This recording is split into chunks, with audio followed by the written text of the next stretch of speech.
Les délégués de l'université Nazi Boni de Bobo-Dioulasso prendront désormais une part active dans la normalisation des années académiques. Pour cela, ils sont en formation pour mieux maîtriser les rudiments de la gouvernance académique et administrative. L'univers de la mode et du tourisme au Burkina vient d'avoir son guide, un catalogue pensé par un styliste burkinabé Sorobis. Et dans cette édition, nous irons à Bobo-Dioulasso où l'auteur a présenté son œuvre aux acteurs de la mode et de la culture. Voici pour le sommet, mesdames et messieurs, bonsoir et bienvenue à ce 19h. La normalisation des années académiques, la question préoccupe au premier plan les responsables de l'université Nazi Boni de Bobo-Dioulasso et comme solution, ils ont jugé nécessaire d'impliquer davantage les étudiants. Pour réussir ce challenge, une formation des délégués des étudiants a été initiée depuis hier à Bobo-Dioulasso.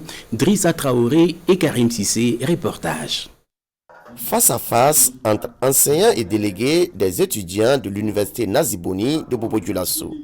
Une rencontre pour échanger à bâton rompu en vue d'impliquer davantage les délégués des étudiants dans la gouvernance académique et administrative. Aujourd'hui, plus que jamais, il faut que justement cette jeunesse et particulièrement ces étudiants leaders puissent être suffisamment outillés. Donc outillés pour pouvoir mieux comprendre, n'est-ce pas, l'organisation et le fonctionnement du système LMD dans un contexte de nouveau régime que nous venons d'adopter et également dans un contexte qui connaît un véritable virage, à savoir donc la transformation digitale, n'est-ce pas, de l'académie.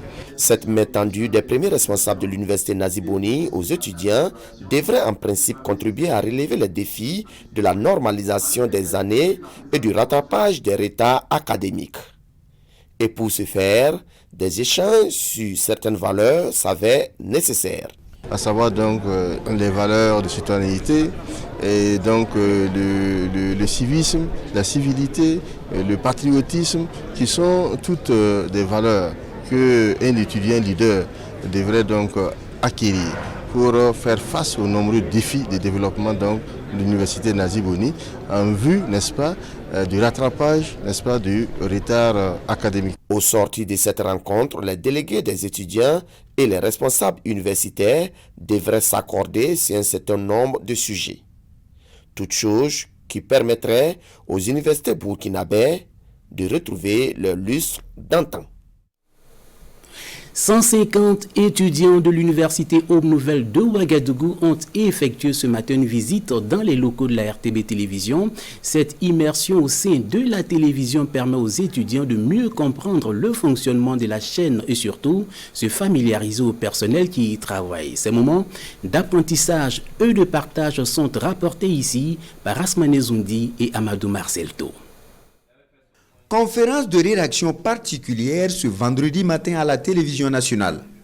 150 étudiants de l'université Aube Nouvelle et leurs enseignants participent à la séance du jour dans le but de s'approprier davantage le métier de journalisme. On a voulu venir pour les journées portes ouvertes. Malheureusement, le programme ne coïncidait pas. J'ai tenu à ce qu'ils viennent à la faveur d'un module que je leur ai dispensé. Et sur l'initiation à l'écriture journalistique et un autre module sur la connaissance des outils audiovisuels.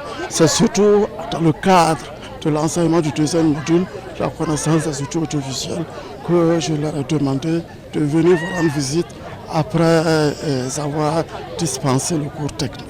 Pendant leur immersion dans les studios, ils ont pu découvrir les différents plateaux d'émissions et de journal télévisés, de même que le processus de fabrication du journal. Cette visite a été très bénéfique pour nous, car comme vous le savez, notre formation à l'école est plus théorique que pratique. Et ce genre de sortie nous permet de voir les conditions dans lesquelles travaillent nos journalistes, nos techniciens, et nous permettre aussi de voir, pour ceux qui souhaiteraient être journalistes, dans quelles conditions ils vont travailler plus tard. Marguerite Douagneau est une journaliste qui m'inspire. Le fait de présenter le journal à la télé, sa façon de présenter, sa façon de s'exprimer, le fait de la voir à la télé m'inspire. Donc, je veux faire comme elle. Par ailleurs, cette visite a permis aux étudiants de l'université Aube Nouvelle de mieux échanger avec certains de leurs idoles, toujours dans le cadre de leur formation. À présent, rendons-nous à Kaya où les policières de la région s'investissent dans la lutte contre les violences faites aux femmes et aux jeunes filles. Pour réussir donc cette mission, les policières ont jugé utile d'organiser les 72 heures de la policière du Centre-Nord au menu des activités civilo-militaires pour favoriser le rapprochement entre les populations et les hommes de tenue. Martin Ouedraogo et Jacques Ouedraogo nous en disent plus. Un enrôlement massif au profit des femmes déplacées de la commune de Kaya. Cette initiative va permettre à 1500 femmes déplacées d'obtenir facilement leurs pièces d'identité, elles qui ne peuvent pas s'aligner à longueur de la journée pour se faire enrôler. Cet enrôlement entre dans le cadre de 72 heures d'activité de la policière du Centre-Nord. Une manière pour certaines policières de contribuer à la lutte contre les violences faites aux femmes et aux jeunes filles. Dans nos missions de chaque jour, nous recevons les femmes violentées de différentes sortes. Voilà. Donc nous avons vu que organiser ces 72 heures-là, c'est pour apporter notre pierre. Voilà. Pour contribuer à éradiquer ces phénomènes. Je les invite à continuer.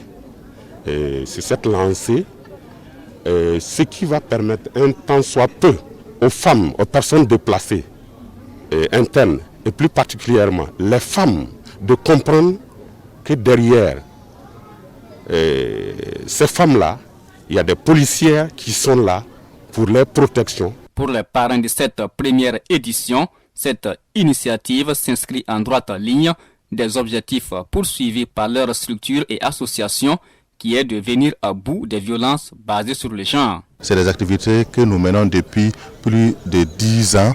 Et donc si une personne qui s'inscrit dans cette dynamique de la sensibilisation, nous sommes toujours avec cette personne. C'est pour ça que nous avons voulu non seulement accepter de parrainer et aussi accepter d'accompagner l'initiative. Plusieurs activités sont à l'ordre du jour des 72 heures d'activité de la policière de Kaya. Ce sont entre autres un dépistage des cancers du sein et du col de l'utérus au profit de 300 femmes déplacées, une conférence publique sur les violences faites aux femmes et aux jeunes filles, un cross populaire et une séance de sensibilisation sur la sécurité routière au profit des personnes déplacées internes. Kumbri, commune située à une trentaine de kilomètres de Waigua, a été victime d'attaques terroristes occasionnant le départ des populations. Face à la situation, la coopération Wimbaouri avec l'appui financier de SOS Fin Belgique et SOS Fin Luxembourg vole au secours des personnes déplacées. Une action de générosité qui s'est traduite par un don de vivres d'une valeur de plus de 15 millions de francs CFA. Abbas Traoré et Abdul Rasman Nezongo signent pour nous ce reportage. La coopérative Wimbaouri vole au secours des populations en détresse et apporte donc du sourire à ces personnes déplacées internes issues de 3 villages de la commune de Kumbri. Ainsi des vivres, notamment 400 sacs de 25 kg de riz, des couvertures nattes et savons, des masques et lave-mains anti-Covid pour une valeur totale de 15 850 000 francs CFA ont été distribués. Surtout quand je suis parti visiter Kumbri, ce que j'ai vu était vraiment déplorable. Et ils sont dans ces problèmes, c'est vraiment difficile. C'est pourquoi un jour, j'ai demandé au président de la Fédération nationale de groupement si je peux faire quelque chose. Avec beaucoup de joie et de satisfaction que nous recevons ces vivres et ces non-vivres. Et j'apprécie ce geste de solidarité qui va apporter en tout cas un peu de soulagement auprès de ces personnes-là. L'initiative a été rendue possible grâce à une dynamique partenariale de la Belgique et du Luxembourg. Nous avons estimé qu'il était important pour nous de faire parler notre cœur pour manifester notre solidarité avec les personnes qui sont vraiment dans ces situations de vulnérabilité et qui ont besoin d'être accompagnées. Le porte-parole des bénéficiaires donne son sentiment. Nous tenons à remercier beaucoup la coopérative Wimbaouri pour ce don ce matin qui est vraiment noble, qui va en tout cas nous soulager. Au-delà du geste largement accepté et salué par les bénéficiaires, ces derniers souhaitent retourner en sécurité et le plus rapidement possible dans leurs villages respectifs. Le premier catalogue de mode et de tourisme au Burkina Faso est désormais disponible. Derrière ce catalogue, un nom connu dans le milieu de la mode se rebisse. Issa Sorgo, son nom à l'état civil, veut faire de ces catalogues une référence pour les créateurs et les acteurs du monde culturel. Déjà, ceux de Bobo Dioulasso ont pris connaissance de l'œuvre et c'était hier en présence de Mané Cayenne et Ismaël Saturné Paris. Après le lancement officiel de son œuvre le 5 avril dernier à Ouagadougou, Issa Sorogo, alias Sorobis, est à Bobo Dioulasso, dans la capitale culturelle du Burkina, pour présenter le premier catalogue de mode et de tourisme. À ce rendez-vous, les journalistes, les autorités et les acteurs culturels bobolais.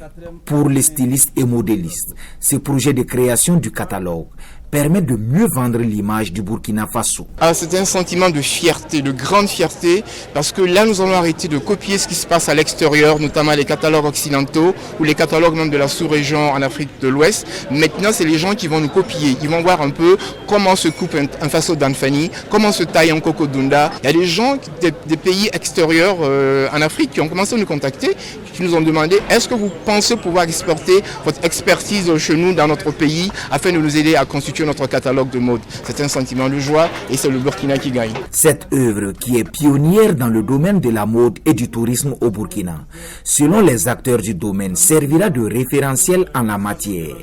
Chose appréciée à sa juste valeur par les autorités et les créateurs de mode bobolais. C'est un coup de pouce que ça va donner à nous de créateurs. Nos créateurs auront la chance de mieux vendre leurs produits à travers un support papier ou bien un support numérique sur le plan international. Nous saluons effectivement cette initiative. Pour Bobo Dioulasso, dire que c'est pour nous quelque chose de merveilleux.